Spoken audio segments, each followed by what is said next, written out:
Good evening, everybody. Just go through some housekeeping before we start the meeting. Fire evacuation procedures for evening meetings in the council. There are no fire alarms scheduled for this evening. Therefore, if the fire alarm sounds, please evacuate the building immediately. The fire exit is located at the rear of this room. Go down the stairs and meet in the War Memorial Park. Please note this meeting is being webcast live on the internet. The webcast will also be published on YouTube after the meeting, and we're up and running for that recording. Please, can all members and public switch their phones off or turn to silent? It's 6:30, and I will commence the meeting of the Development Control Committee. For the benefit of the members of the public attending, I'd like to explain who everybody is around this table. My name is Councillor Paul Miller, and I'm the chairman of this committee. Down the sides of the table to my left and right are councillors who sit on this committee and will be making the decisions on the applications before us this evening. Immediately to my left and right are officers who will be advising councillors. In addition, I'd like to explain that the Development Control Committee is a regulatory committee and not a political meeting. The committee will be examining the evidence brought before us tonight and will make decisions based on planning reasons. We are guided by national and local planning policy and guidance. May I ask all speakers, including visiting members, to speak clearly and return to their seats once the presentation is complete and following any questions from members. No further dialogue between members of the committee and speakers will be permitted once questioning is finished. May I ask all committee members to avoid repetition and to keep any comments on each planning item to a maximum of 4 minutes. I understand that planning can be emotive and ask that everybody remains polite and professional throughout this evening. We'll now proceed to the agenda. We start off by apologies for absence and substitutions. I know that Councillor Sir Goodison has sent his apologies for this evening. Are there any other substitutions? Thank you, Councillor Grant. For the record, could I ask you just to use your microphone when you do that, please? Yes, please, if you would. Councillor Grant standing in for Councillor Harvey. Thank you, Councillor Grant. And I'd like to also welcome this new committee for the new council year, and we have new permanent members on the committee. We have Councillor McAfee. Do I say that correctly? Thank you very much. I'd like to get it right. And Councillor Janet Westbrook joins us as a permanent member of the committee. May I ask, next thing we have to do is the appointment of a vice chair. And the turn of the council year, the committees elect their own vice chairman. Now, because of the proportionality, this comes from the administration side. Could I have a nomination for Vice Chair? Councillor Robinson. Thank you, Chair. I would like to nominate Councillor Dave George for that position. Thank you. And could I have a seconder? I can second that, Chairman. Thank you very much. Is that agreed by the committee? Agreed?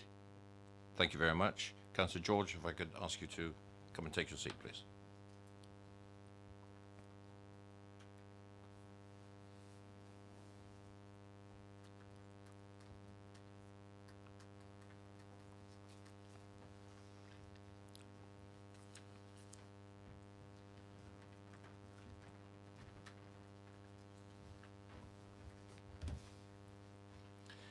Next thing is declarations of interest. Are there any declarations of interest on the matters before us this evening? Councillor Leeks. Chairman, item 1, Hanger Road. I'd like to declare an interest, as I think I may have already made my mind up before, which is unusual, very unusual for me. So, better be safe than sorry. Thank you. Any other declarations of interest? Thank you. And no urgent matters have been before us tonight. Next is the minutes of the meeting held on the 15th of May 2019. Are there any comments as a matter of accuracy in those minutes? If not, I will sign those minutes with your agreement after the meeting. Thank you. And we move on to the applications for planning permission tonight. And the first on the agenda is not item number 1, but it is a tree preservation order. And I do have notification that if she's present, Nikki Barry, is she present in the room tonight? No, she's not present. Could I ask the officers to introduce the item? And you need to bring the microphone a little closer than that. Thank you, Luke. Good evening. My name's Luke Burley. I'm the tree officer that will be presenting this new TPO, proposal of TPO behind properties at Hanger Road. You can see on the screen in front of us here that there's a location plan, and this clearly shows in green shaded areas current TPOs that are with this area, which is the far left. There's area TPOs and also group TPOs, and to the far right, that long strip there, that's also a group TPO. My proposal is the 12 dots in the centre of the screen, clearly shown here on the site plan on the second slide. If you could move on, please, to the next slide. So running from the right-hand side of the site plan that we just saw, we have trees T1 to T5. These trees, majority a group of oaks. They're actually owned and by a housing association, so they're not under Basingstoke and Dean management. Next slide, please. T6 and 7 reside behind properties along Hanger Road. Next slide, please. This is a view looking down Hanger Road, and I've created this view just so we can appreciate the level of amenity seen by a public space of T1 to T11. It's the skyline there over the top of the roofs of the properties. Next slide, please. This is if you don't know, there's a pine tree standing there in the centre of the screen behind the oak tree, which is in the foreground. The oak tree is currently TPO'd, and it's my proposal to for a TPO on the pine and the oak trees behind. Next slide, please. Is that it? Right, okay. So the proposal that I'm putting forward this evening has come about following some unlawful lopping of 2 oak trees within this group of 12. And we submitted this proposal on the 20th of December, and I'm looking for comments from the council this evening. That's really my presentation. Thank you. Thank you. We have no speakers to this. Questions to officers? I have one. I'll kick this off because you mentioned the ownership of a housing association for T1 to T5. In whose ownership does T6 to T7 reside? Do you have the ownership of the various trees along that line? Yes, T6 to T12 on the site plan are currently owned by Basingstoke and Dean Council, and T1 to T5 are owned by a housing association. And as a follow-up, for the benefit of those that didn't go on the site visit, which trees of the T numbers are the trees that were lopped? Because we don't seem to have a photograph of those. That's T8 and T9. Thank you.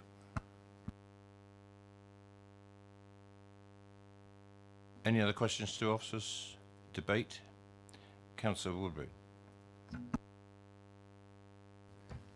Thank you, Chairman. Yeah, I think I fully understand why these trees are looking to have a TPO on them. From the point of view of the tree appeal panel that I sit on and other members on this committee sit on, one of these trees came forward actually back in October 17 for felling, and as a committee we felt that tree was valuable. And we asked it to be remained and to have some crown work done on it, which was carried out in February 2018. And this other work from what I can understand, with the tree office has happened since. So when I went onto site, it was one of the trees we'd seen previously, which had further work done by somebody which was unauthorised. So I can perfectly understand where we're coming from on this, to try and keep that important street seen, and as a council-owned tree in particular, you know, I think this is something I would support, and certainly would put forward a motion to approve the recommendation.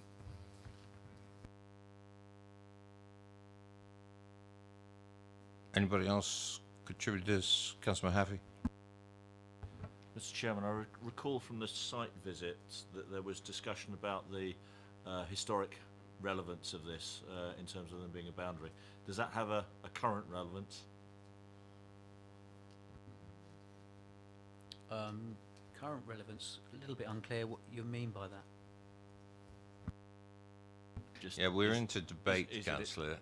It's not really questions to officers. Okay. If I could offer you a little bit of Thanks, guidance there.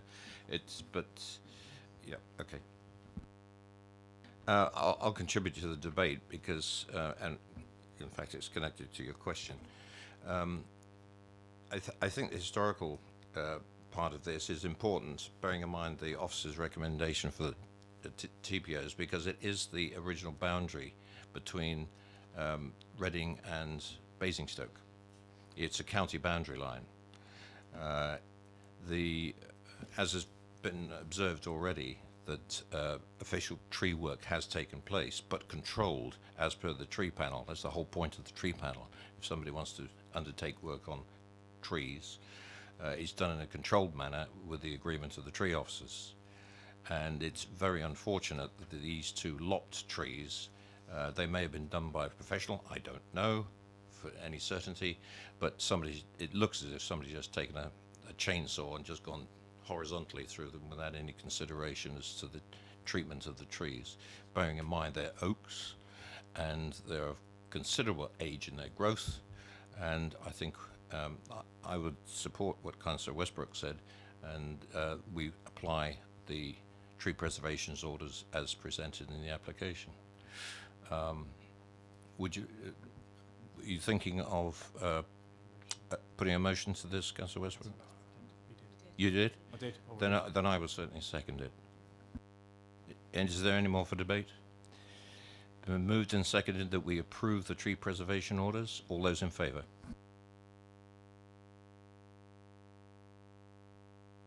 And that's unanimous. Thank you. And that is approved. Officers? Thank you very much. Yeah, I can approve it.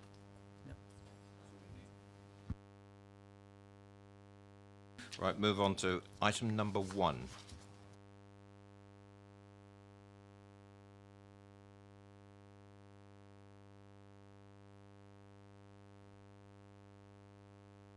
Item number 1, we have no speakers, so if officers would like to present the application, please. Thank you, Chair. This is an application for full planning permission to rebuild an existing barn at Norman Farm, Berkeley. The barn itself is commercially listed and forms part of a wider area of land that has the benefit of planning permission originally to convert both of those barns to residential units. This application has come forward to demolish the second barn, Barn B, which is the one at the bottom of the screen there, due to its structural condition, and replace it with a building of the same form, design, footprint and level of accommodation as that proposed under the conversion. This application is before you because it doesn't comply fully with policy SS6, which relates to new housing in the countryside. The previous scheme was acceptable under criterion C of that because it was reusing an existing barn. However, given the realistic fallback position that previous consent would be implemented, i.e. the first one, and in terms of the heritage benefits that would be associated with restoring a building of a similar form and design to that which exists, officers feel that the proposal is acceptable, and the recommendation is therefore for approval for the reasons set out in the main agenda.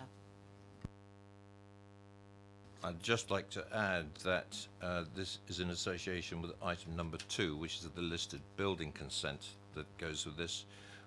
We can look at them together, but they will be voted upon separately, as we've done in the past. but at the moment we're focusing on number 1, and you can incorporate any comments you have into item number 2.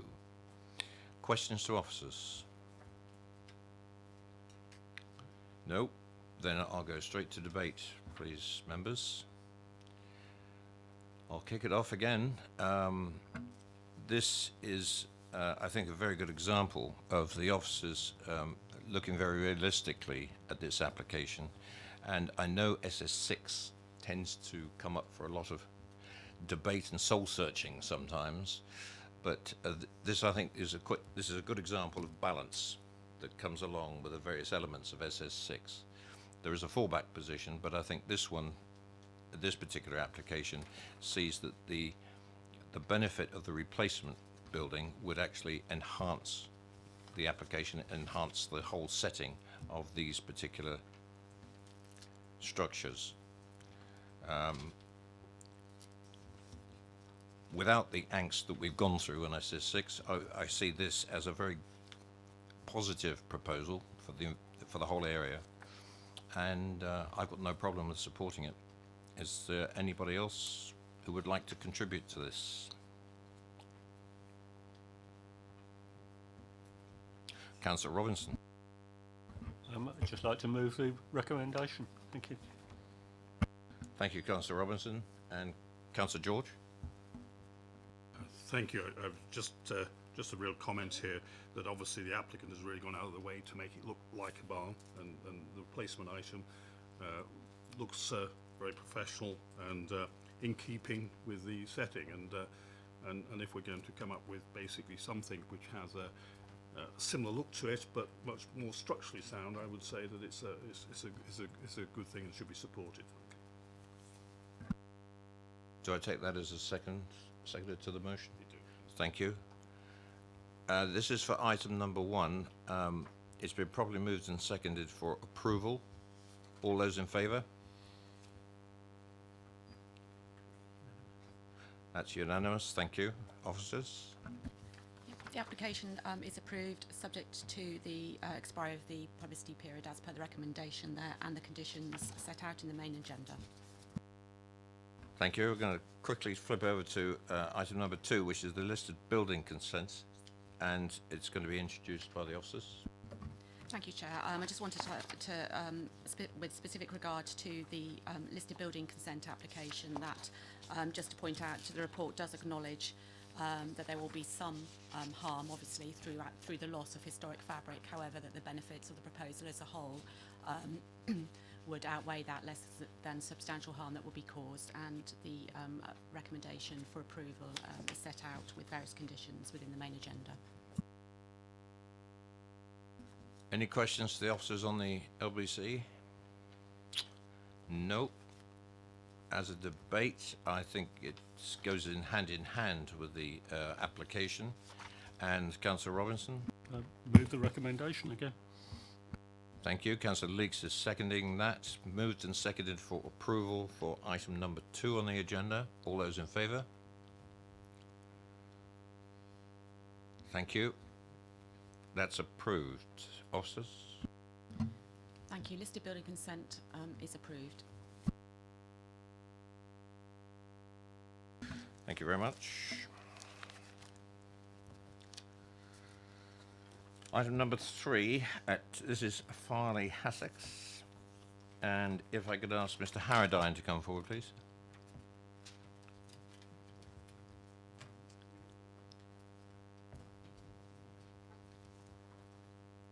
Good evening, Mr. Harradine. If you'd just like to sit tight while the officers introduce the application. Thank you. Thank you, Chair. This is a proposal for full planning permission for an extension and alterations to the existing dwelling, Farley Hassex, which is the listed building. The erection of a cart lodge within the curtilage of Farley Hassex. The erection of 2 new estate cottages. The creation of a new pond and landscape environment with associated landscape and access. You'll see on page 101 of the agenda that the works towards the bottom there are specified. The site lies in a countryside location, and again we have policy SS6 to consider the scheme against. Officers consider, for the reasons set out in the report, that the majority of the estate cottages and their associated gardens would not constitute previously developed land, and therefore criterion A would not apply. The other criteria under which the proposal could be considered against is criterion E, which relates to locally agreed need. Again, as set out within the agenda, officers consider that this has not been sufficiently demonstrated. The proposal would therefore, particularly in respect of the estate cottages, be contrary to policy SS6. The remainder of the works in terms of the landscaping, the pond, the cart shed and the extension to the house itself, which has the benefit of a previous permission and listed building consent, are considered acceptable. However, given the proposal is put forward as a whole, the application is proposed for refusal. Thank you. Mr. Hardine, good evening. You have 4 minutes. Mr. Chairman, members, thank you for allowing me to address you this evening. I'm Martin Harradine, I'm a Chartered Town Planner, and I've for a decade now advised the estate at Farley Wallop on planning matters. Farley Wallop is the centre of a large rural estate. There's a farming operation, a number of small businesses based in the old coach house, the administrative functions of the estate, a number of tenanted cottages, a traditional estate club, and even a bus stop. This proposal seeks to deliver a number of important objectives for the community at Farley Wallop and the wider rural area in general. It's important to clarify that the extensions to the listed building already have planning permission and listed building consent. The first objective here is to recreate a community space as a heart for the hamlet. In the 1800s, there was a pond here, a rare publicly accessible space in an area of extensive private land ownership. The vision is to recreate that. The second objective is to achieve an enhancement to the appearance of the area, and this is achieved through a number of elements. Relocating vehicle access and parking for hassocks from the front to the side to enhance the setting of the listed building and help define the new open space. 2 new traditional estate cottages designed by Ben Pentreath, architect to the Duchy of Cornwall, sited on previously developed land and forming the corner of the open space. Creating a new parking area tucked away behind the cottages and upgrading the existing access track with a traditional cobbled track with central grass strip. The third objective is to contribute appropriately to meeting the housing needs of the area. Members will be aware of the pressing need to deliver housing for the borough. Policy SS6 was formulated to enable appropriate small-scale housing development outside of settlements to deliver sustainable development that can contribute to local needs. There are 7 possible avenues of compliance to SS6, and the proposed development demonstrably complies with 2 of these, and only 1 is needed. SS6A permits new housing outside of settlement boundaries on previously developed land where it would not result in an isolated form of development, the site is not of high environmental value, and the use and scale is appropriate to the context. The proposed new housing meets these requirements as the site for the housing is previously developed land, being garden land outside of a built-up area under the MPPF definition. Having regard to relevant case law, the loose cluster of buildings here is not a built-up area. As members who attended the site visit will have seen, there's a clear definition, fenced, between garden land associated with the cottages existing and the agricultural land to the north. The proposed development therefore complies with SS6A.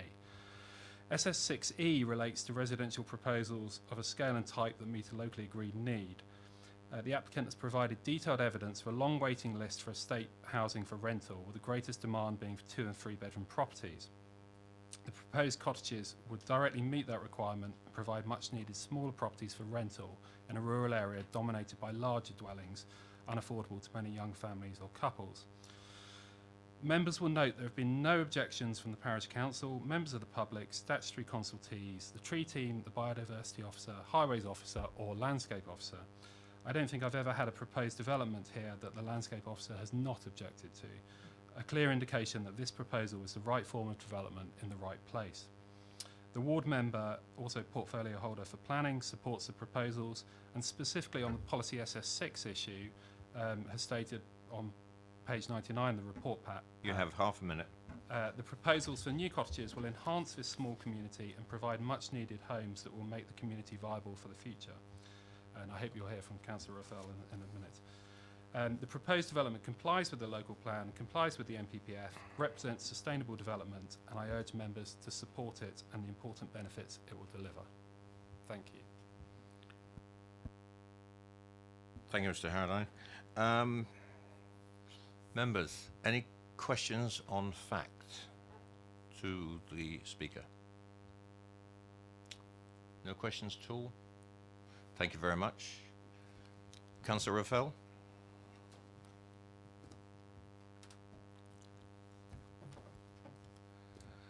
Good evening, Councillor. Evening, Chairman, and thank you for allowing me to address the meeting. I'm not used to addressing you so early in the meeting. I think it's because F comes before U, and it's normally U for Upton Gray. I want to cast your mind back to a planning application that we dealt with here in Nutley, and it was for a cottage in a field, and the officers opposed it, saying, well, you just can't have it there. And we presented before you a photograph of an old cottage in thatch on exactly the same location, and this committee granted it against the officer recommendation because it was previously developed land. And I'm afraid we're in exactly the same position here. In the application, on page 9 of the access and development statement, which I don't even know if you've seen, but it should be put up on the screen if the officers have it, the Ordnance Survey map of 1872 was put in, and it showed that the existing cottages on the left here have gardens that progress all the way back to here. All the way back here. And then you have the current position that where the actual cottages are, most or all of the site is parking area for these cottages. And so the contention that the applicant makes is that this is previously developed land, which some or all of it has been previously developed, and some or all of it is now still being used as developed land for these cottages here. So to say it isn't previously developed land is just wrong. So I'm asking you as a committee to make a factual determination as to whether you accept that it is. But you should have sight of the 1872 map so that you can see what's there. You will also note on that map that there was a reservoir in this part to the right because the whole area was part of a central complex close to the centre of the houses in Farley. So that's the major contention. This is previously developed land, and because it's not in a built-up area, you are allowed to consider that the area amounts to the exception under Section 6. As a secondary part, the applicants have pleaded that there is a need for housing, and of course it's only guidance that the officers have to try and see how you can be assisted in quantifying what that need is. The guidance is not definitive. It is only guidance, not tram lines without which you can step. And that guidance tries to ask you to look at the evidence for that. Well, the evidence for it is pretty clear, and it goes straight back to common sense. We're living. This is a very small rural community.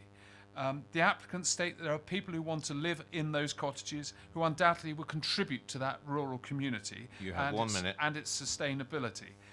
And given its smallness, given the issues of sustainability of the community, it sort of goes without saying, a little cottage that actually causes no offence to the landscape or in its presentational design and layout causes no offence whatsoever. 2 little cottages, we would submit, it's obvious that it is needed to support the local community, and you don't need people to come here with long, lengthy reports saying that it is needed, when we all know the situation about new homes in the borough and the need for them. And so I would ask you to consider, first of all, that this is previously developed land and therefore the application should be allowed, but secondly, that it satisfies the need for rural housing and that exception. Thank you. Thank you, Councillor. Members, question for the Ward Councillor? Nope. Thank you very much, Councillor. Members, questions to officers? I've got one. We have had in the past, as was pointed out by Councillor Raffel, discussions about previously developed land. looking at the report, the reason for refusal is the principle of establishing a new property in the countryside. Could I ask the officers, how much does the discussion over the PDL, the Previously Developed Land, go towards the recommendation of this application? Yeah, as the report sets out, there are two criteria against which you can assess this application under SS6. A, which is the previously developed land, and obviously we disagree with the applicant on this point. The definition says, where things have blended. There may well have been property there back in 1870 or whatever, but a very long time ago, where that's blended back into the landscape, that's excluded from the definition, and that's set out in the report. And that land, in our view, the majority of the land on which the cottages would be sited, we would not consider to be previously developed. And the second criteria is the locally agreed need. Demand is different to need, and there was a recent appeal decision, again that's explained in the report, where the inspector clearly set out the differences between demand and need.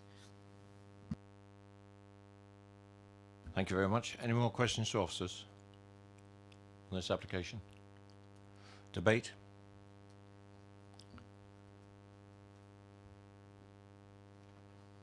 Councillor Robinson?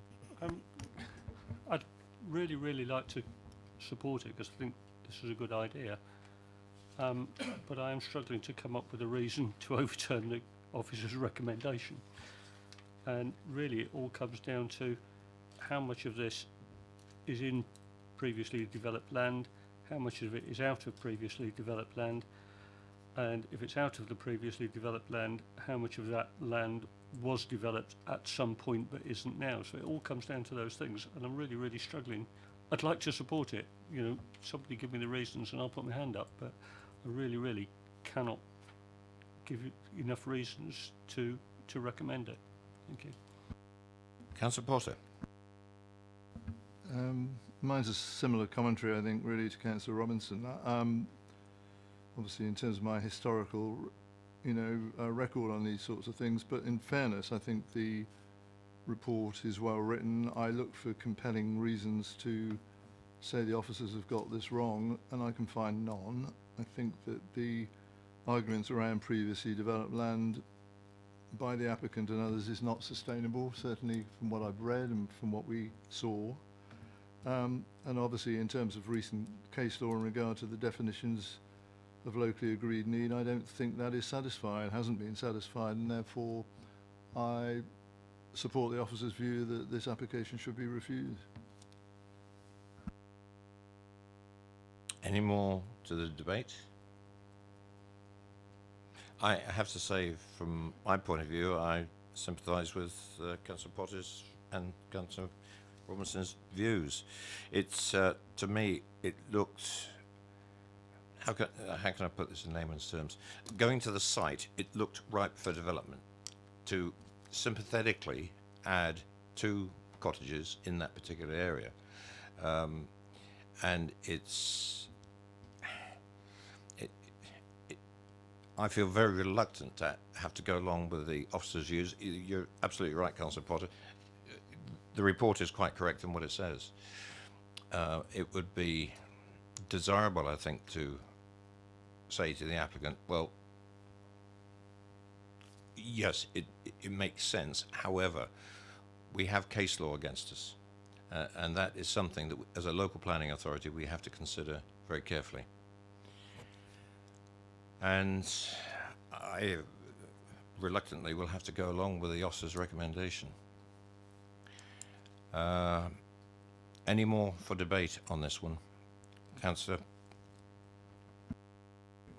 Mr. Chairman, Councillor, sorry.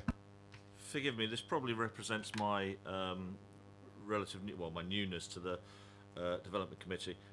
Could I have explained a little bit more this difference between demand and need? Because in light of, as Councillor Rafael said, in light of the local plan, in light of the fact that it's 2 to 3 housing, I can't see how we can say it's not locally needed. Yes, I'm afraid we're in debate, Councillor.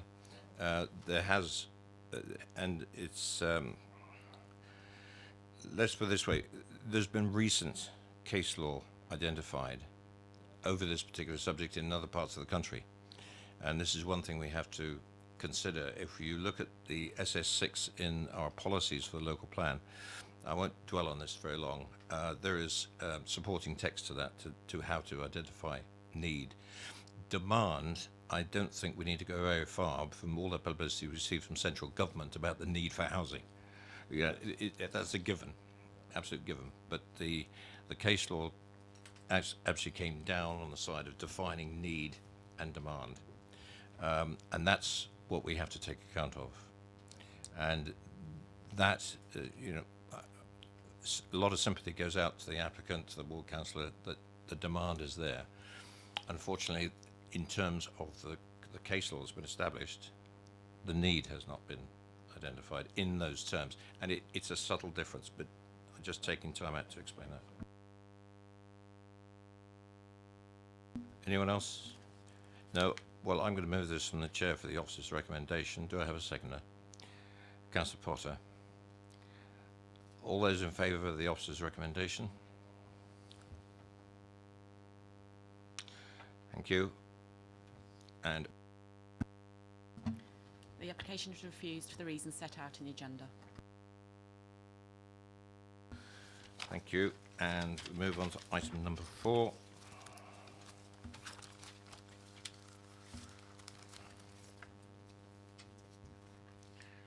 Mr. Denny, please.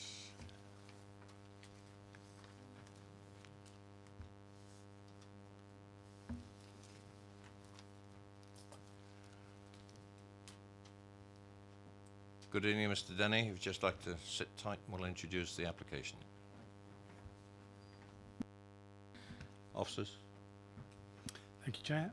This is an application at land to the east side of Station Road in Overton, Hampshire, and the application is for the erection of a replacement 3-metre high security fence around boreholes and 2.4 metre high fence around some existing above ground water pipes. The application is before committee because of the number of objections that have been received and the officer's recommendation for approval.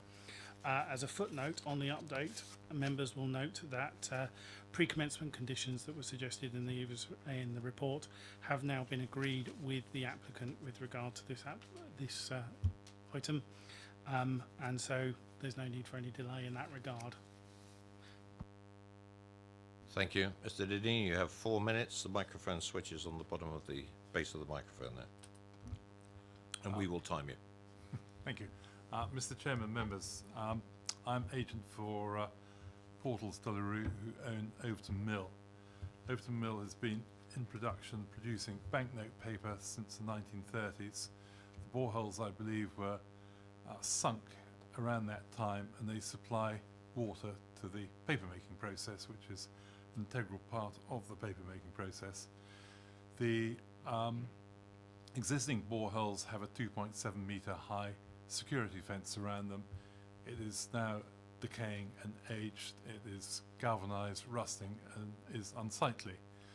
The proposal is to replace that fence with a 3-metre high green netting mesh type fence, which will hopefully be more visually improve the sighting from the Bellway development. From the borehole, the 2 pipes go in a northerly direction above ground for the majority of the way. They cross the river test. In recognition of the test and the triple SI, the proposal is to not straddle the fence across the river, but cut it short on either side to protect the triple SI. The main reason the mill wishes to build this fence is the number of trespassers are increasing. The mostly children. They're walking along the top of the pipes, and there's a health and safety hazard. It's therefore felt necessary to erect this 2.4 metre high fence, which again will be in green. The fence will hardly be visible from the highway or public footpaths, as it's well screened by existing trees. And There ends my submission, Mr. Chairman. You could switch your microphone off, please, because it mutes out the other ones around the table. I have a question for you. Does the current fence straddle the test? Currently, there is no fence. That's causing the children to cross and walk along the top of the pipes. Thank you, that makes it clear, but the fence would extend from the pumping station that we saw. There's the site there, all the way down to the river. You presumably just take it to the bank. And, okay, thank you, just to get my understanding of it. Any other questions? No other questions for the applicant? And the height of the fence that you're proposing is, again? 3 metres around the pumping station and 2.4 metres along the pipes. Thank you very much. That's the clarification I wanted. No more questions? Councillor Robinson. Thank you, Chair. Could you explain why you need an increase in the height of the fence around the pumping station? The security advisors from the mill suggest that 3 metres makes it more secure than 2.4 or 2.7 metres. Their suggestion was that if it was lower than 3 metres, it should have razor wire on the top, which isn't really suitable. Thank you very much. No other questions? Thank you very much, Mr. Denny. Appreciate it. Questions to officers? Councillor Robinson. Thank you, Chair. The existing fence, from what I saw in the photo that was up a little while ago, is galvanised silver, and the proposed fence is green. In what way is it that it's felt that that will be more imposing on the neighbourhood and detract from the conservation area? It is not the view of the officers that that would be the case. It's actually the officers' view that it would be better that it's a green fence rather than the palisade fencing. However, that is the concern of neighbours and to some extent also of the conservation officer. That was mainly due to the height and the extent of the fencing. It is officers' view that the landscaping that would be sited behind the fence would, over the fullness of time, grow through the fence and obscure it still further. And the green colour, which is specified within the details as a particular RAL number, so we can be quite sure that it's a suitable colour, will be recessive and help the proposed fence shrink into the background. Any more questions to officers? Debate? Councillor Westbrook. Mike Westbrook. Yeah, thank you, Chairman. Looking on page 132 of the report where it talks about the landscaping scheme, and I think that's just been touched on by the officer. I'm happy to support this. My issue would have been the fencing and the view of the fencing, but the proposed landscaping, which I think is covered under conditions 1 and 5, convinces me that there's no reason to oppose this application, providing those conditions are as set out.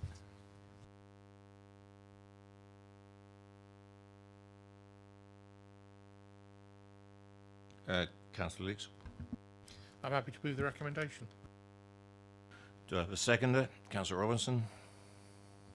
It's been properly moved and seconded for approval. All those in favour? Thank you. No against, it's unanimous. Thank you. Officers? Thank you, Chair. Just to confirm, that application is approved, as per the order paper with the conditions in place.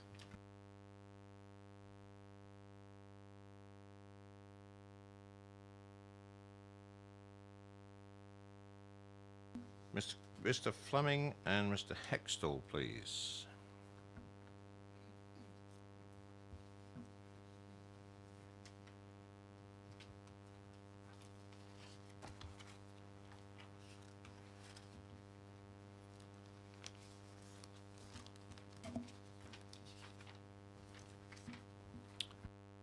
Good evening, gentlemen. If you'd just like to hang on while the officer introduces the application.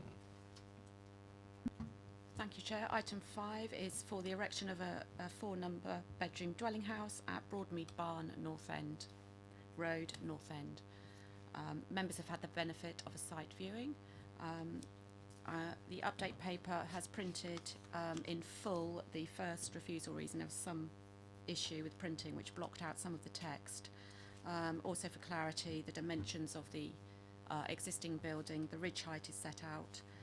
That of the extant permission, which as members are aware from the papers, there is an extant permission to convert the building, which included raising the roof height to a further 0.7 metre increase. And the height of the proposed dwelling at 9.1 metres is also set out in the update paper. This application is recommended for 3 refusal reasons, as set out on pages 138 and 139. Again, this site is in the countryside. It does have the benefit of an extant permission. However, officers consider that this scheme would have a greater adverse impact than that of the extant permission. Again, whilst policy SS6 comes into play, the existing permission was a conversion of an existing building and was therefore acceptable under criterion C of that policy. Again, as you'll see in the update papers, criterion A is not relevant for this application because whilst the building does have the benefit of a permission, that permission has not been implemented and therefore the use remains agricultural and therefore does not fall within the definition of previously developed land. The other criteria E, as we've already mentioned earlier, has to demonstrate locally agreed need. Again, that hasn't been put forward. And as I said, the proposal is therefore recommended for approval for the reasons set out. I'll correct myself, refusal for the reasons set out. Nothing like getting it right. Gentlemen, you have 4 minutes between you. Microphone button's on the base of your microphone stand there. And we'll time you. Good evening, and thank you for letting us speak. To avoid confusion, I'm speaking as the architect, and this is the applicant who will talk at the end. So to go straight to the case officer's first reason for refusal, our planning consultants would dispute this and have written a short statement that they'd just like me to read. Where there is a realistic fallback position, as is the case here, there can be no in-principle objection under policies SS1 and SS6. This goes to the Mansell versus Tonbridge and Manning case 2017, and this has been incorrectly stated in the first refusal reason. There is a similar situation with item 1 in the agenda, page 61. Rather than convert the barn at Norman Farm, it was proposed to demolish it and build a new house. And in that case, a very significant weight was given to the fallback position, and no in-principle objection was raised. In this case, no weight has been given to the fallback position to help assess the primary principle of design, and the first reason should be deleted. With regards to reasons 2 and 3, these are more subjective, we feel. And to help explain our journey, we initially put forward a design that you don't have in front of you, but it was for certainly a more formal and more polite house. And there were objections to the initial design, not only by Councillor Sanders, but local residents and the parish council. And therefore we were keen to amend it. We strongly felt that officers' suggestions for a modern building on the site or a pastiche barn conversion wouldn't have been right or appropriate, and arguably would have caused more harm than the consented scheme. So instead we tried to soften and simplify the scheme to give this scheme which you see in front of you. The eaves were simplified, the roof was brought down, the hips were omitted, porch redesigned, window fenestration amended, with hooded lintels, more hedges and less walls, and so on. This design helped undo the local objections, and I see that there are references to these in the committee notes, but I'd like to highlight these objections with the first scheme and not for the one you have before you. Furthermore, the parish council were reconsulted on the scheme and raised no objection either. The design of this house has been taken from the local vernacular, not contemporary or pastiche agrarian, which the case officer proposed. The design, we feel, is honest, very much of the local vernacular, and we would argue appropriate. And although the ridge height is higher, the footprint is smaller, and in terms of the impact on the village and the setting, and trying very hard to put aside our own subjectivity, we do believe, sincerely and quite passionately, that this scheme is an improvement on the consented scheme. And to finish off by quoting some policy, policy EM10 looks for visually attractive dwellings that have been tested with a robust design process and ensures that local identity in any development be paramount in creating places to live, work and enjoy. And You have 1 minute. thank you. And we feel strongly that this scheme does that. And I will now pass you over to the applicant. So firstly, thank you again for giving us the opportunity to speak. And, oh, can you hear? Sorry, yeah. I just wanted to say that my wife and 3 young children are looking for a family home in the country, and we want to get out of London, and we're looking forward to coming back to an area that we know very well. We really want our children to benefit from countryside upbringing that I and my wife had, and get back to being closer to our families who live very nearby. The accommodation that Christian has designed is not intended to be large or grand. We hope it's appropriate for the setting and follows the local vernacular of North End, and hopefully can be our home for many years to come. So we believe that this proposal versus the approved scheme is more in keeping, and really hope that you agree. Thank you. Thank you very much. Thank you. That's it. If you switch that off, appreciate it. Thank you, gentlemen. And members, questions to the applicant? Councillor Janet Westbrook. Thank you, Chair. I think you mentioned that the Parish Council no longer objects following some revisions to the scheme. I'm not sure that we have that included. Have you had something to that effect? Use the microphones, please. We were certainly told this by the planning consultants, and I've been away on holiday last week, so I haven't actually caught up completely, but I am told that that was right. Maybe someone else could shed some proper light. We can take this up with questions to officers, and officers will confirm one way or the other. Any more questions for the applicants? No? Thank you very much, gentlemen. And if you could switch the microphone off, please, I'd appreciate it. Good. Questions to officers, and we've already got one. Beg your pardon, Councillor Saunders. Oh, yes, sorry. But, no. Impossible, Councillor Saunders.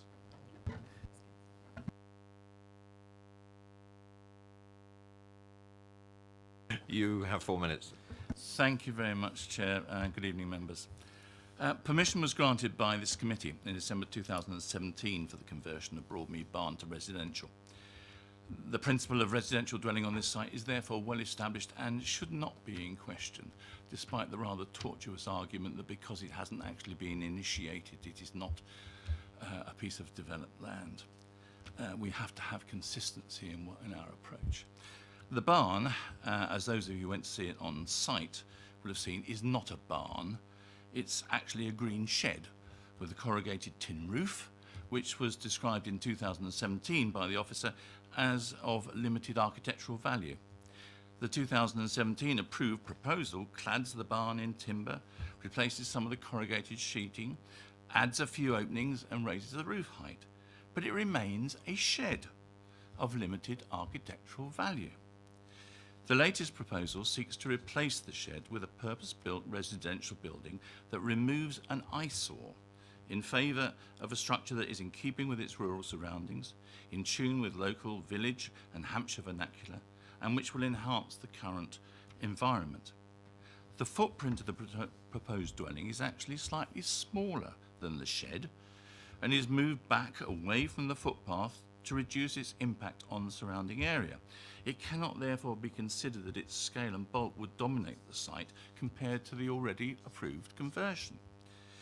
The accommodation, far from being that of a large, relatively grand manor house, as described in the report, is reduced in size, and it's effectively a 3-bedroom cottage farmhouse with an additional box room. If you compare that to the approved shed conversion, which creates a property with 4 bedrooms. It was unfortunate that stylistically this proposal, as I think was mentioned earlier, started out with delusions of grandeur modelled on what I call the Essex Footballers' School of Architecture. It met with not unreasonable objections locally and from the parish council, and I would have opposed it as well. Most of the local objections listed in the report refer to that earlier iteration, not to the later submission. Over time, however, the applicant has listened to the comments made and has remodelled and repositioned the dwelling to be much more in accord with and to reflect its rural setting, using features drawn from the village design statement that typify the local vernacular and that would make the new dwelling part of its place. Local people who have commented on the latest submission have withdrawn their earlier objections, and there were no objections from the parish council to the latest submission. The 2017 report is very clear that there is no intervisibility between the application site and the listed buildings adjacent to it in North End, and the proposal would not, I quote, would not impact negatively on the setting of these buildings. It is therefore a little unreasonable in the 2019 report to change that opinion and claim that harm will be caused by the new proposal to nearby buildings, even though they still remain exactly out of sight as they were previously. You have just about half a minute. Yeah. At the end of the day, one of the key purposes of our planning process is, where possible, to improve the quality of our housing and our landscape. The question should therefore be asked, and indeed is quite rightly raised in the officer's report, whether the new proposals represent an improvement on that approved in 2017. A purpose-built new structure using the latest eco-technologies, which sympathetically reflects the local architectural vernacular and is in keeping with other cottages in terms of its size, shape and surroundings, must be an improvement on a converted green shed with a tin roof. With the appropriate conditions on landscaping and other aspects noted in the report, I would therefore recommend the application to the committee for approval. Thank you very much. You're right on time. Questions to the ward councillor? Nope. Thank you very much. Questions to officers, and let's start off with that one. Yep, we have not received any further communication from the parish council other than that which is set out in your papers. So we've not been notified by the parish council that they have changed their view on this application. Any other questions to the officers? Councillor Robinson. Thank you, Chair. Refusal reason 1. It appears it's been judged as new housing in the countryside. When the existing barn has got effectively extended planning permission for conversion to a dwelling, how is this considered to be new housing in the countryside? Because it's proposing to demolish the existing building that's already there, which currently has an agricultural use. Weight has been given to the fact that that permission does exist, and that's set out on page 145. That permission was granted under criterion C, which allows for the conversion of existing buildings to residential accommodation in the countryside. Therefore, that previous scheme was acceptable in policy terms. As I said in my presentation, criteria A, previously developed land, cannot apply in this particular instance because as the existing use is agricultural, and criteria E has not been demonstrated to be complied with in any event. So there is a difference between the existing and proposed scheme. Thank you, Chair. So effectively what you're saying is they can convert the barn into a dwelling, and then they can apply to demolish the barn and put a replacement dwelling up, but they can't take the obviously sensible shortcut and do the whole thing in one hit. That's what your policy says in your local plan, so we're just applying it. But we have, I would say that we have given weight to that fallback position, but in our view, for the reasons as set out in the report, that we feel, there are reasons why this is unacceptable, and as I said, they are set out in length in the report. Councillor Potter.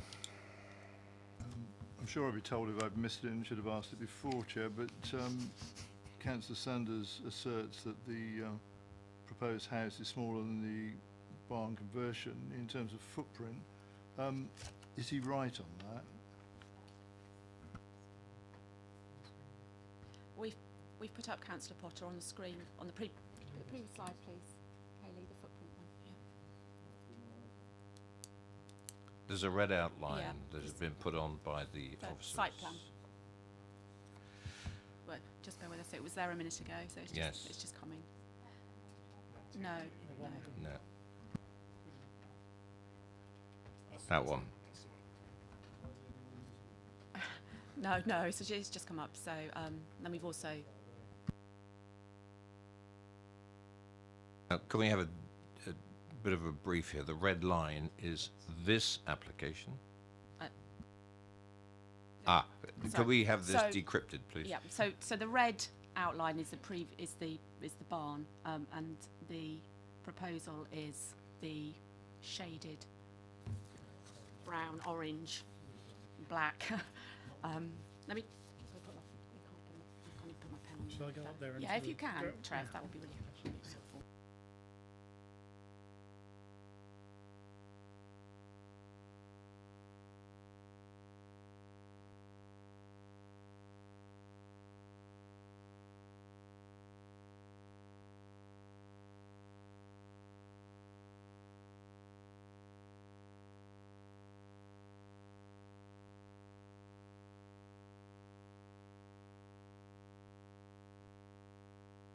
Does that satisfy you, Councillor Porter? Well, I can do my own assessment visually. What do the officers think then? It's marginally smaller, isn't it? So Councillor Sanders would be right, would he, in what he says? I would suggest it's fairly similar because you've got a larger outshot to the north there of the existing building, but then there's some margin at the southern areas where it's slightly reduced. So I don't have the overall figures, but just looking at it, I would suggest it's reasonably similar. Any other questions? I've got one.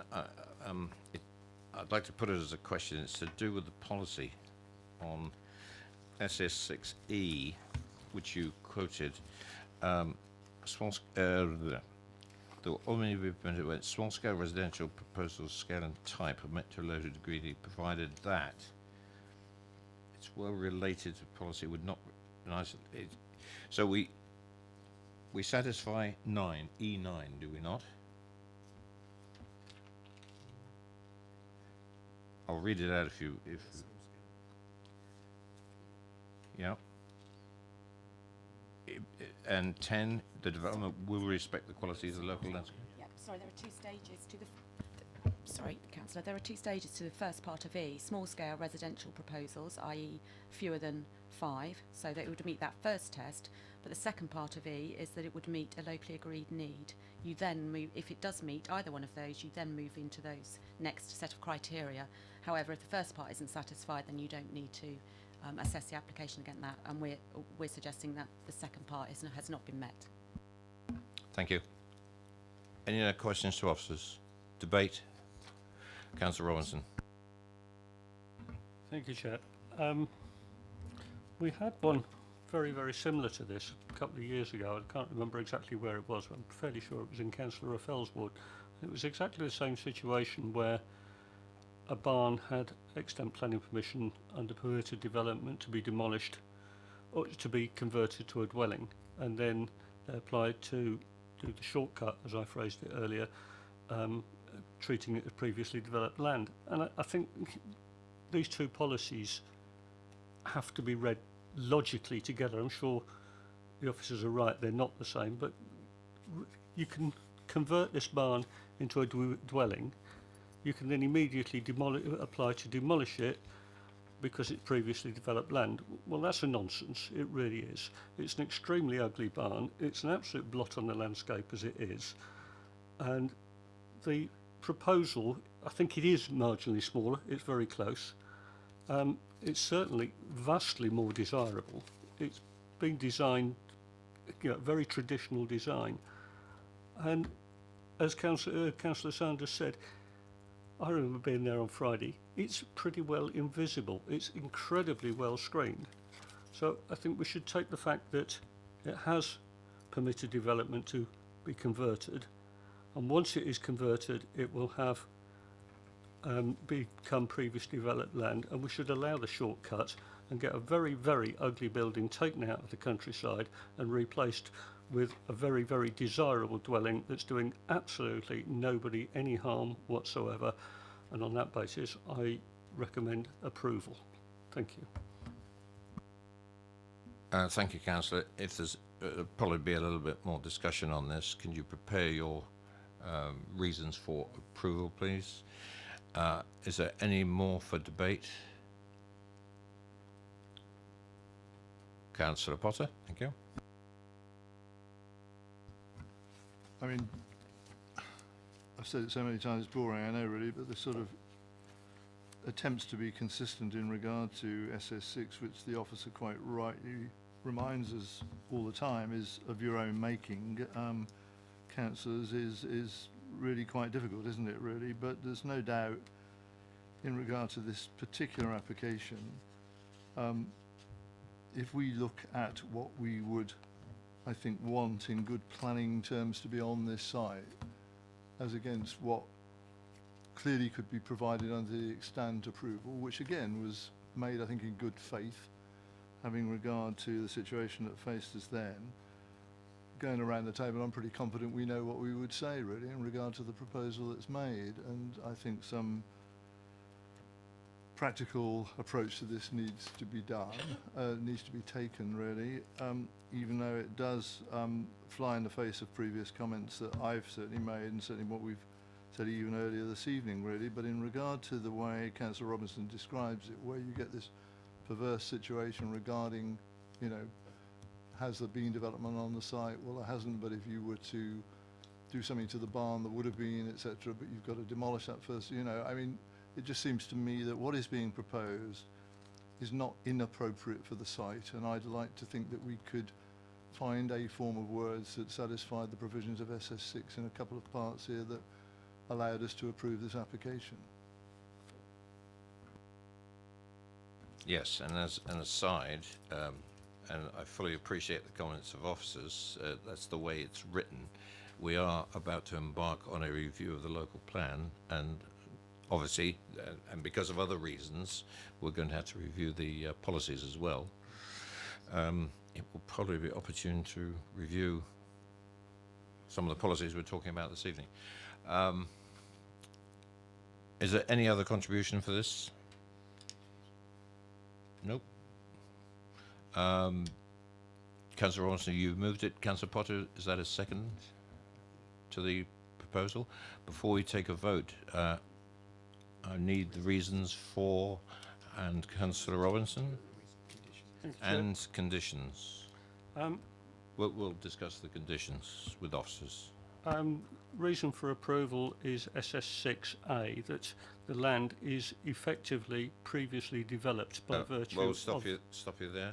I think this needs to be an interactive with the officers, Okay. but probably not.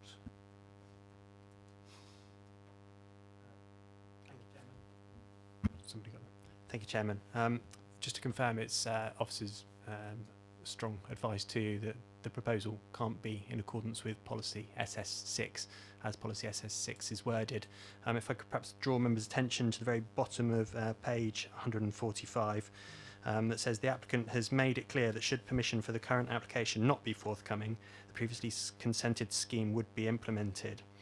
Therefore, as this previous permission is likely to be implemented, the question is, do the current proposals represent a scheme which would have the same or less of an impact than the approved conversion?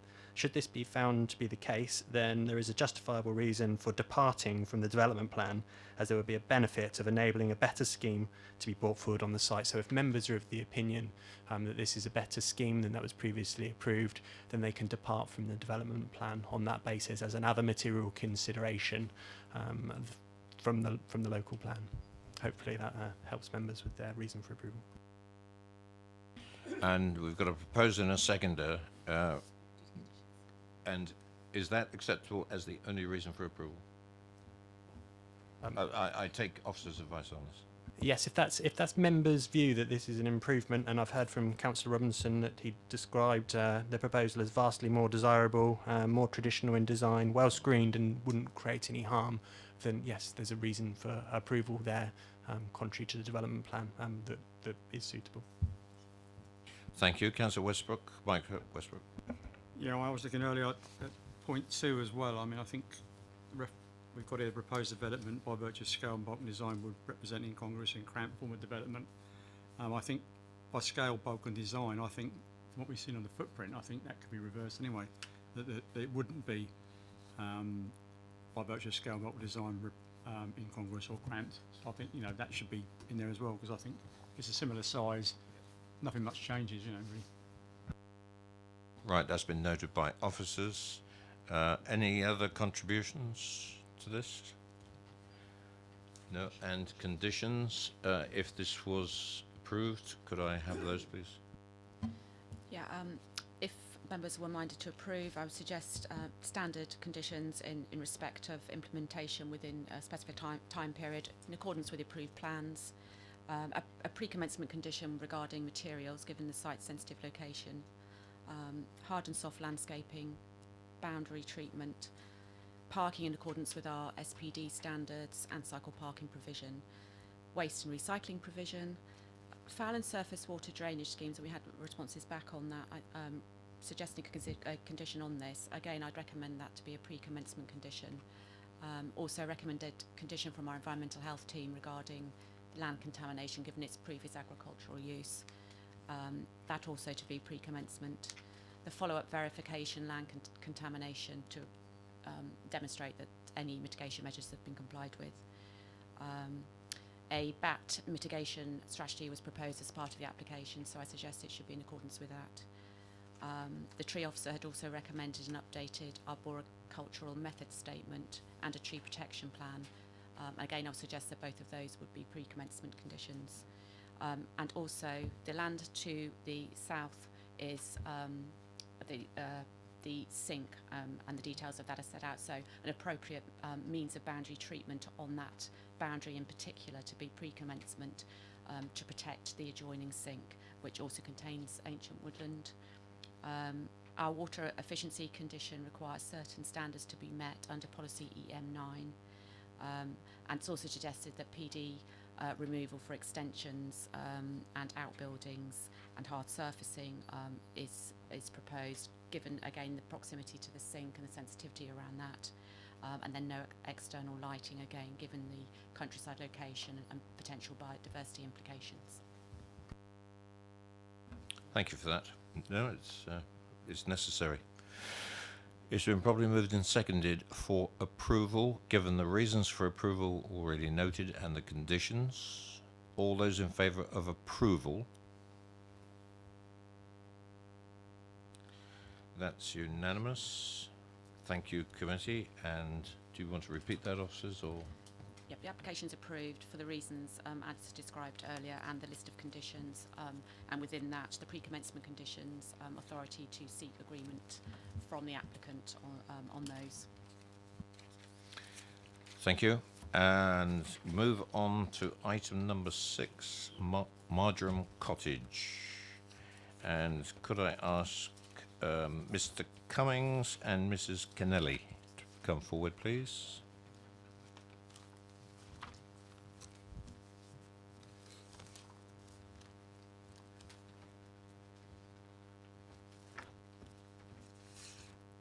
Good evening. If you just let us sit tight and we'll introduce the application. Officers. Thank you, Chair.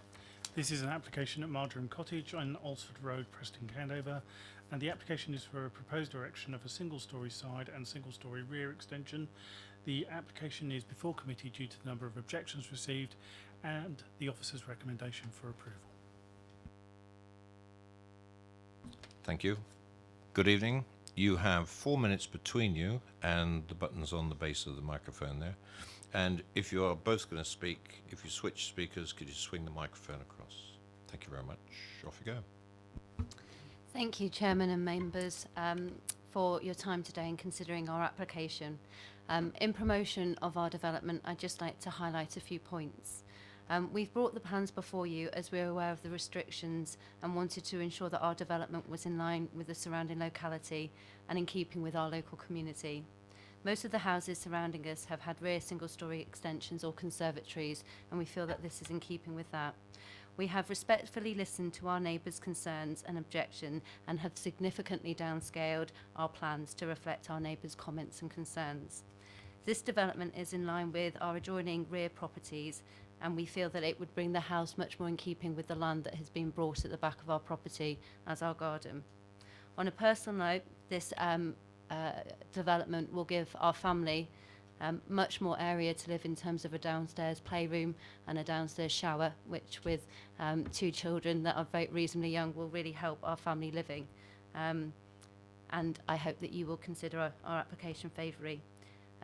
This ends my submission, Mr. Chairman. And any more? You've got 2 3/4 minutes. No, it was, we just wanted to kind of highlight a few fine. points. Members, questions to the applicant? Nope. Thank you very much.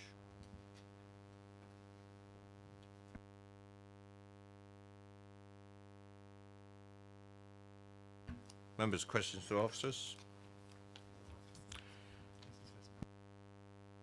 Councillor Mrs. Westbrook. Thank you. I don't know whether I'm misreading the report. It says there's 4 letters of objection. Is that correct?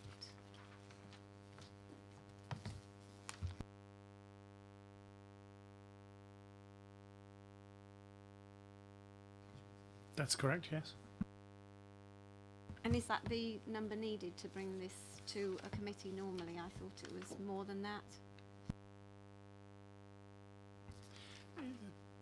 Because the site is outside an SPB, there is a lower threshold in those cases. So it is on the receipt of the 4th letter of objection for such sites. Yes, you'll see within the paper that part of the site on which the extension itself would take place is outside the settlement policy boundary, but the rest of the house is within, so it straddles it. So that's the reason why that trigger has been kicked over. And that's the only reason it's come before committee. Any more questions to officers? Councillor Robertson. Thank you, Chair. The plan drawn on page 174 of the report, I think it must be house number 6, whatever close it's on.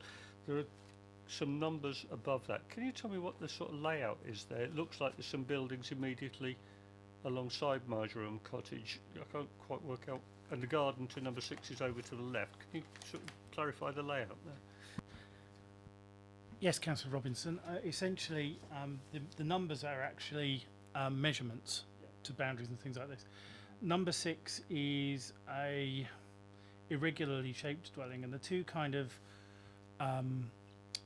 one sort of square and then another rectangular shape that's sort of sited to above it are actually later additions in the form of garages to number 6.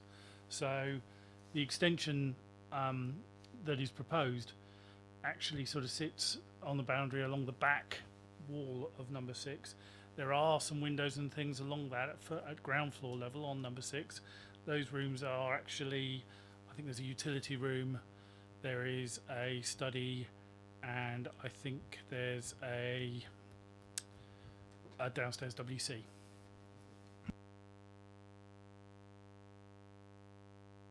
Any more questions to officers?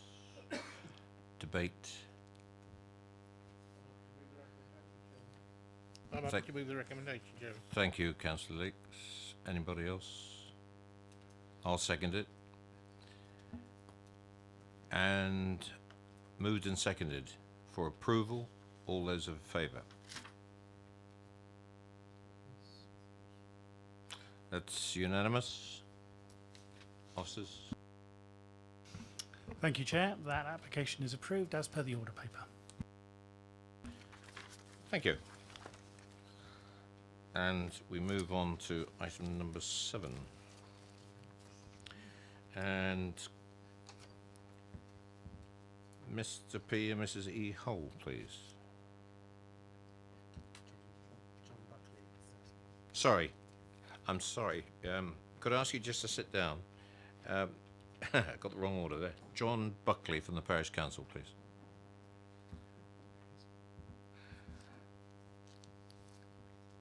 My apologies for that, folks.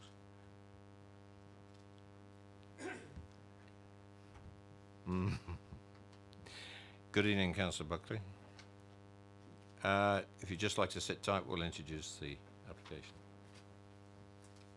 Thank you, Chair. This is an application at number 43 Oakham Road, Whitchurch. The application is for the erection of a part 2-storey, part single-storey side/rear extension following the demolition of an existing garage. Members will remember that we went to the viewing panel and visited the site. The application follows on from a previous refusal in respect of a scheme submitted at the site. The previously refused scheme and this scheme are similar in terms of their design, their layout, their dimensions in every respect. The only difference being that this application was submitted with the support of a sunlight daylight study, which enabled officers to remove part of one of the reasons for refusal in respect of this application. As such, the reasons for refusal in respect of the design and the scale and the impact on neighbours that were given for the previous scheme are still considered to stand in respect of this, and it is before committee with that recommendation for refusal at the request of Councillor Ashfield. Thank you. Councillor, you have 4 minutes. Good evening. Whitchurch Town Council is pleased to be able to present its views on this, and thank you for giving us the time. Our small town is very well known for its diverse characters, its variety of housing, its historic layout and a long history of measured growth.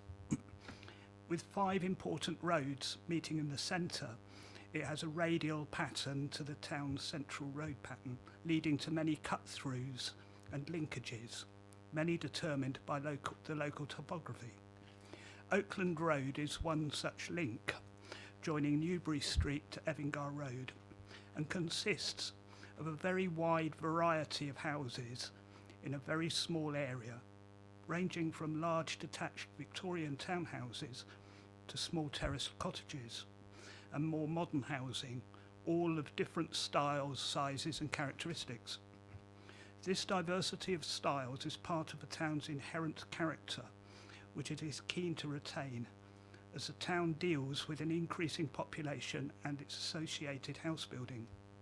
The main terrace in Oakland Road, of which number 43 is the westernmost end, is part of that variation of styles within this historic street. The first cited reason for refusal, that the scale and massing, design and siting would form a discordant development out of keeping and disproportionate in scale and character to the existing property, is, in the Town Council's opinion, without foundation, when in the context of the whole area. Equally, we find the statement that it is therefore not of a high quality to be very subjective and without validity. The terrace is also built on one of the steepest slopes of the town and follows the contours of the land, with southern-facing rear gardens, from where much of the rest of the town can be viewed. It is this slope of land that allows the design of an extension that has little effect on the surrounding residences and on the neighbours, and reduces any impact to the minimum. As a result, the second cited reason, that the overall bulk and massing would appear to be unduly prominent and overbearing to 41 Oakland Road, to the detriment of the neighbour amenities, is also challenged. Indeed, it is understood the proposal was created with the involvement of 41 Oakland Road to ensure it would be acceptable. The applicants have also responded to earlier concerns over light by undertaking a light survey. They've liaised closely with their neighbours. They've ensured the extension is not against their boundary. 1 minute. And they have made sure the extension and its roof lines are subservient to the existing building, thus addressing any concerns over mass. Hence, as a town council, we raised no objection, and we commend the applicant for a proposal that is sympathetic to the characteristics of both its location and of Whitchurch. It is hoped this committee allows this application that will allow a local family to make their homes suitable for their young and growing family. Thank you very much for your time. Thank you, Councillor. Councillor Mrs. Westbrook. Thank you. Thank you for your submission. I've had a quick look at your Whitchurch neighbourhood plan. Would you, do you feel it complies with the conditions in the neighbourhood plan? Yes. I'm sorry, Councillor Westbrook, that's not the kind of question. It's an opinion. You're asking the councillor an opinion. How does he feel? If you want to know something about how the Whitchurch Council applies the local plan, yes, that's the question. Do you follow what I'm saying?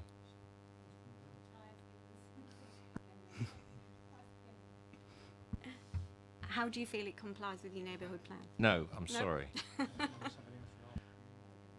It has to be specific, in fact, you know, how that neighbourhood plan applies to the application or something along those lines. Any other question to the applicant? Councillor Robinson. Does this application comply with the neighbourhood plan? I believe it does. Thank you. Any more questions? Thank you, Councillor. Appreciate it.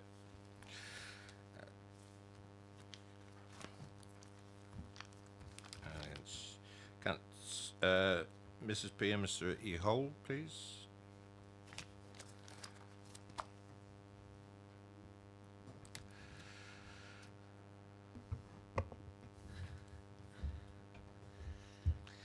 And between the three of you, you have 4 minutes. So good evening, and thank you for considering our application for the extension. Thank you also for coming to the site visit on what was a pretty terrible weather. So we've lived in Oakland Road in Whitchurch for 12 years and are very happy living there. We love our 2-bedroom end of terrace house, but we now have 2 young children. Both of us are working from home regularly. As a result, we need more space now and also to future-proof our home. Being the end of terrace, we are neighboured by a variety of housing. Victorian mid-terrace, a 3-bed detached house adjacent to us, a more modern bungalow down beside the garden, and a large detached house opposite. This variation is typical in Whitchurch, and we feel that our extension would not be out of keeping in this setting.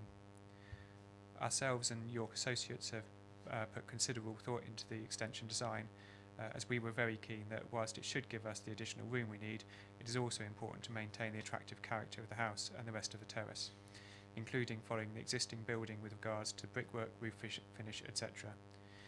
In addition to the design, by setting the extension well back from the front of Oakland Terrace and using the natural steep gradient down the garden to limit the height of the extension, we think the proposed design achieves this intent, and that the extension will clearly be subservient to the original part of the house. We engaged our neighbours in advance to understand any concerns they may have had and ensure they were content with the proposed design. From a planning point of view, following an initial submission, one of the two objections was the potential impact on daylight, sunlight and overshadowing. To assess the impact of this, we commissioned a professional report, which I believe you have a copy of. This concluded that none of the surrounding properties were adversely impacted. The planning officer further considers there to be overbearing impact on the adjacent neighbour and that the design, siting, scale and massing would form a discordant development, thus making it contrary to EM10 to the local and GD1 of the Whitchurch plan. These are subjective views and are not held by the Town Council, who are unanimous in their support and complimentary of the imaginative design, considering it to be aligned with the Whitchurch design statement. Our local ward councillor, Chloe Ashfield, was also highly supportive and therefore referred our application to yourselves for review. To conclude, we believe that the proposed development is entirely in compliance with the detailed criteria of policy EM10 and policy GD1 of the Whitchurch neighbourhood plan. I hope the committee can consider the points we have made and support the application for a well-designed extension, enabling us to stay in our home for the foreseeable future and at the same time offering a positive contribution to Oakland Road. Thank you. Thank you very much. Very efficient and well in time. Members, questions to the applicant? Councillor? McAfee? Could you put your microphone off? Thank you. Sorry, I recall from a site visit there is a building just south of 45 Oakland Road, and I recall there being a window on that. Just to confirm, is that actually an occupied building? And they've been consulted in the process and they have no objections? It is? Okay, thank you. Any other questions? Nope. Thank you very much. Councillor Ashfield, please.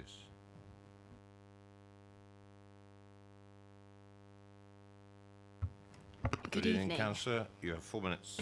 I'm not sure I have anything more original left to say, but I'm here tonight to support the proposed development at 43 Oakland Road.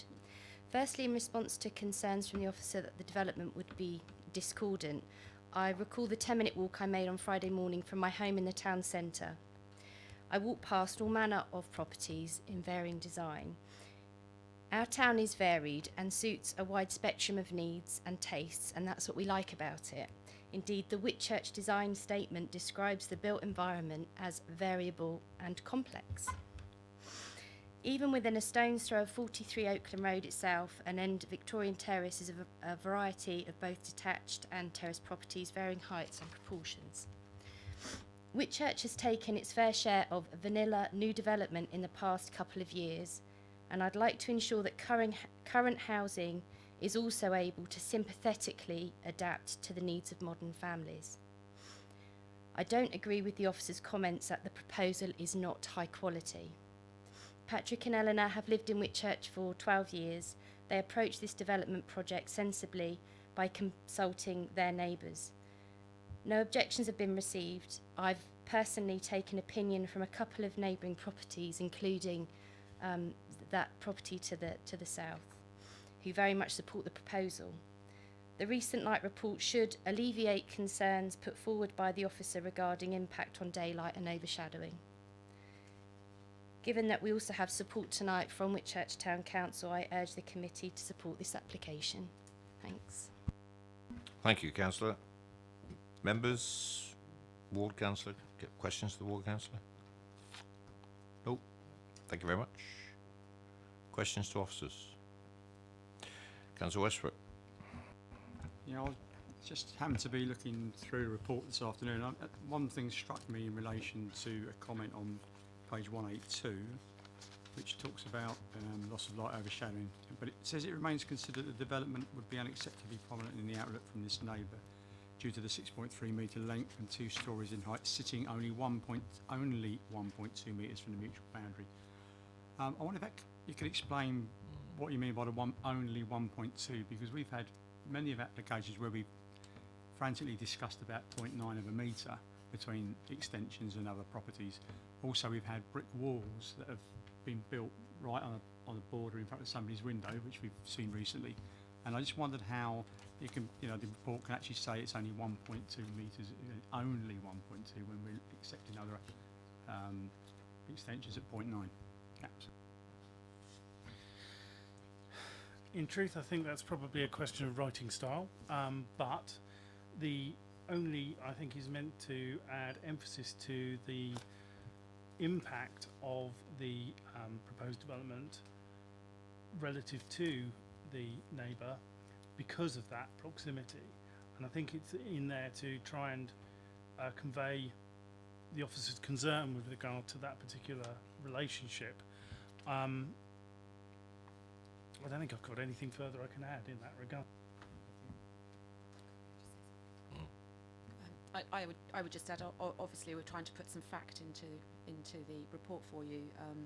We often don't cover all measurements and dimensions for you, but we obviously feel it's important in this particular one. And whilst a distance of 1.2 metres in another situation might be considered acceptable given the surrounding context, I think, in this case that we feel that is quite a minimal distance given the surrounding development and nature of the proposal itself. Any more questions to officers? Councillor George. Thank you. Looking at the property which is likely to be impacting number 41, can I ask, has there been any formal comment or any formal communication or discussions with the owners of number 41, please? Well, number 41 was consulted, as were any neighbour who had an adjoining boundary. They have not chosen to comment in respect of the application. Any more questions? Debate? Councillor Westbrook. Thank you, Chair. I just I want to make one point that probably, if we've heard about the assessment that's been given in relation to the previous application on lights. I just felt that on page 185, to me, it was fairly clear. We were talking about the 1.2 metres, but if you look at the plan at the bottom of 185, and the direction arrow, which I'm assuming is accurate, which points northwards. So to me, that means if the sun rises in the east, it's coming round. The rear of Garden 41 is going to have sunlight virtually all day, probably to early evening, unaffected by that extension. Is that correct? It's not a question. I mean, I'm obviously debating the fact that I think it's correct, because if this is accurate and that's the way the sun goes, to me, I don't see how that is going to affect the daylight and overshadowing. Yeah. I think. Yeah. Look, I'll give you a bit of leeway here. Do you officers want to comment on that? Yes, I mean, that is an ordnance survey map with a directional north point on there, but I'd just like to draw members' attention to the fact that, as during the officer's presentation, that element does not form part, i.e. loss of light does not form part of the refusal reason in this particular case. I think it was referring to the previous report. There was an issue of the light in that particular case. Anything else for debate? I have to, Councillor Potter, yes. Yes. That's all right. Moving on. But just to say, if I may, I mean, I think, I'm impressed. I think we've heard some irresistible commentary by the applicant and those that support it tonight. And obviously I was at the site visit. I regret to say I don't agree with some elements of the conclusions reached in the report in this case, really. And I do say, commenting on one particular comment that's made, I think under page 180, the level of accommodation proposed would therefore not be subservient to the host property as usually expected in association with a domestic extension. I mean, I can think of many domestic extensions which are by any definition not necessarily subservient that we've approved, and probably in scale and mass and bulk are about the size of the dwelling that they're being extended to. And inevitably, when you've got a property of this sort, which is relatively small, the intention of the applicants obviously is to make it something that they can grow into over a period with a small family that's going to obviously develop as the years go by, and who knows. I mean, I think this is going to be, I hate to say it, an increasing feature of applications that will come before us, really, having regard to the housing market, both in terms of quantity and the cost of new housing. So we're going to get more families, multi-generational families, seeking to make best use of the property in which they currently live, and I think this is an example of it, really. I don't think that what I've seen proposed is unduly wrong in terms of scale and massing, and we've heard obviously the Town Council councillor express this very eloquently in respect of Whitchurch, and I don't think it would be unduly prominent and overbearing to the rear garden of 41 Oakland Road, and those current occupants certainly don't think that either, really, and therefore I don't support the reasons for refusal, and I would like to see this application approved this evening.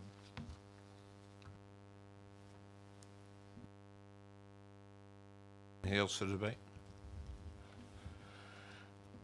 I'll start off with something else. I'm afraid I don't share Councillor Potter's view, because I think it's.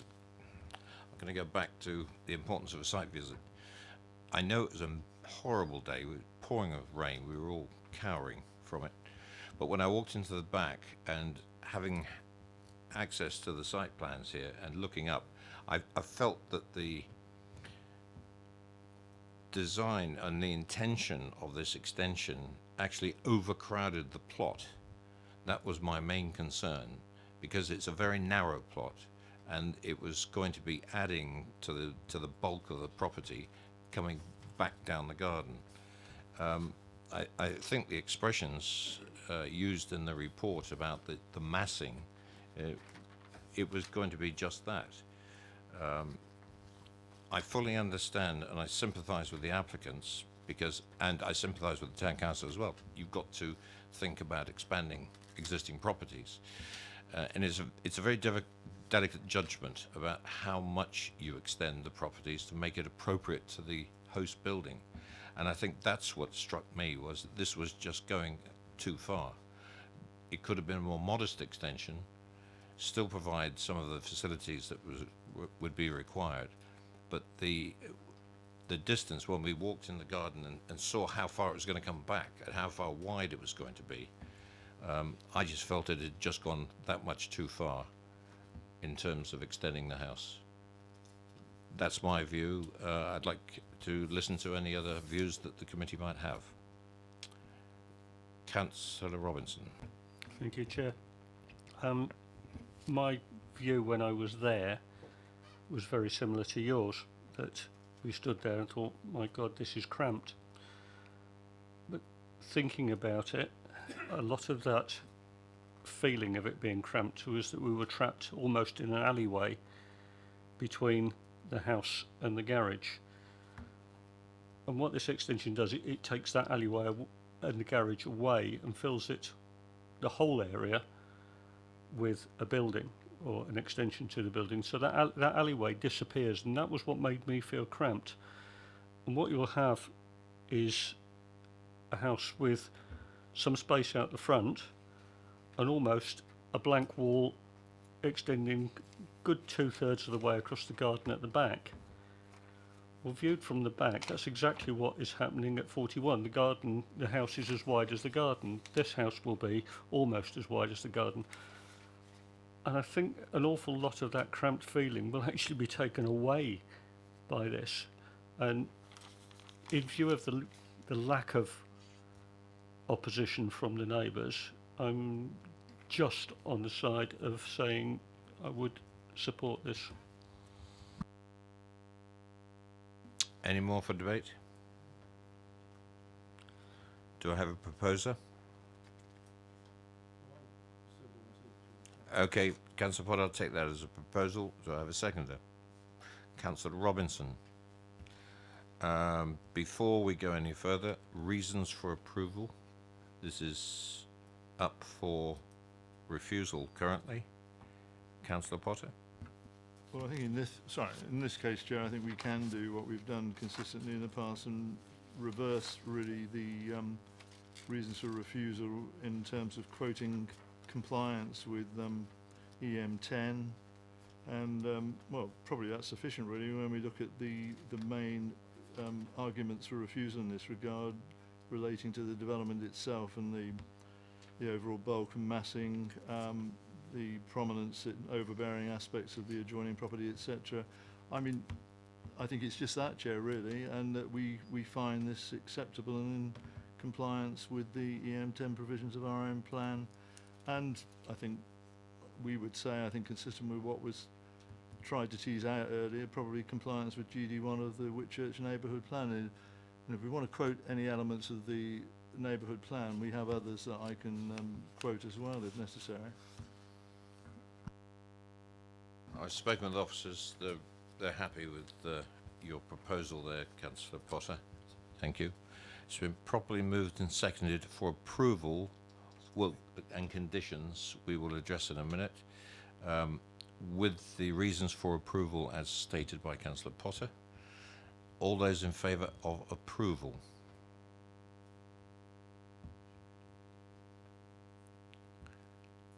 Thank you.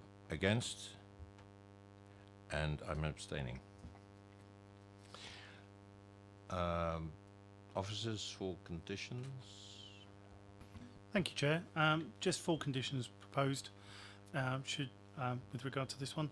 Full standard plans condition, a standard time condition, materials to match existing, and a condition restricting permitted development rights with regard to the insertion of windows to the east and west elevations to avoid overlooking neighbours. Thank you. that concludes the committee for this evening. Thank you very much, officers, and yes, Councillor. Chairman, I'd just like to offer my apologies for lateness of this meeting. Thank you. Thank you, Councillor. You were very discreet and not a problem. Thank you very much. And I bid you all a very good evening.